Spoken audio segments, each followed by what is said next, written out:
ಸ್ನೇಹಿತರೆ ನಮಸ್ಕಾರ. ನಮ್ಮ ಕರ್ನಾಟಕದ ಜನತೆ ಎಷ್ಟು ಮಟ್ಟಿಗೆ ಹದಗೆಟ್ಟಿದ್ದಾರೆ ಅಂತಂದರೆ, ನಮ್ಮ ಒಂದು ಬೆಂಗಳೂರು ನಡೆಯುವಂತಹ ಟ್ರಾಫಿಕ್ ರೂಲ್ಸ್ನೇ ಉಲ್ಲಂಘನೆ ಮಾಡಿಬಿಟ್ಟು ಓಡಾಡ್ತಾ ಇದ್ದಾರೆ. ಇದರಿಂದ ಯಾರ ನಷ್ಟ ಯಾರ ಲಾಭವೋ ಗೊತ್ತಾಯ್ತಾ ಇಲ್ಲ.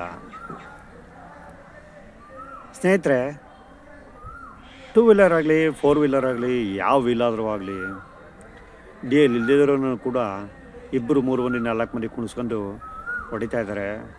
ಇದ್ರ ಬಗ್ಗೆ ನಮ್ಮ ಒಂದು ಶಿಸ್ತಿನ ಸಿಪಾಯಿಗಳಾದಂಥ ಪೊಲೀಸ್ ಇಲಾಖೆಯವರು ಎಷ್ಟು ಮಟ್ಟಿಗೆ ಕೆಲಸ ಮಾಡ್ತಾಯಿದ್ದಾರೆ ಅಂಥೇಳಿ ನಮಗೆ ಗೊತ್ತಾಗ್ತಾ ಇದೆ.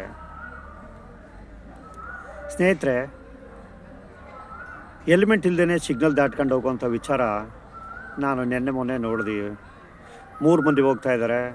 ಸಿಗ್ನಲ್ನಲ್ಲಿ ಇಳಿದ್ಬಿಟ್ಟು ಪಾಸಾಗೋವ್ರಿಗೆ ನಡ್ಕೊಂಡು ಹೋಗ್ತಾರೆ ಅವರು ಹಿಂದ್ಗಡೆಯವರು, ವಿತೌಟ್ ಹೆಲ್ಮೆಟ್ 3 ಮಂದಿಗೂ. ಆಮೇಲೆ ಸಿಗ್ನಲ್ಲು ಮುಗಿದಾದ್ಮೇಲೆ ಮತ್ತೆ ಮುಂದಕ್ಕೆ ಹೋಗಿ ಹತ್ಕೋತಾರೆ. ಅದು ತ್ರಿಬ್ಬಲ್ಲು.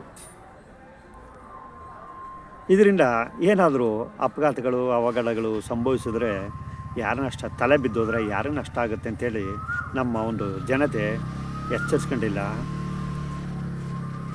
ನಮ್ಮ ಸಾರಿಗೆ ಇಲಾಖೆಯವರೇ ಆಗಲಿ ಮತ್ತು ನಮ್ಮ RTO ಅಧಿಕಾರಿಗಳೇ ಆಗಲಿ ಮತ್ತು ಪೊಲೀಸ್ ಇಲಾಖೆಗಳಾಗಲಿ ಇದ್ರ ಬಗ್ಗೆ ಒಂದು ಸೂಕ್ತ ಕ್ರಮ ವಹಿಸ್ಕೋಬೇಕು ಅಂತ ಈ ಮೂಲಕ ನಮ್ಮದೊಂದು ಮನವಿನ ಸಲ್ಲಿಸ್ತಾ ಇದ್ದೇನೆ.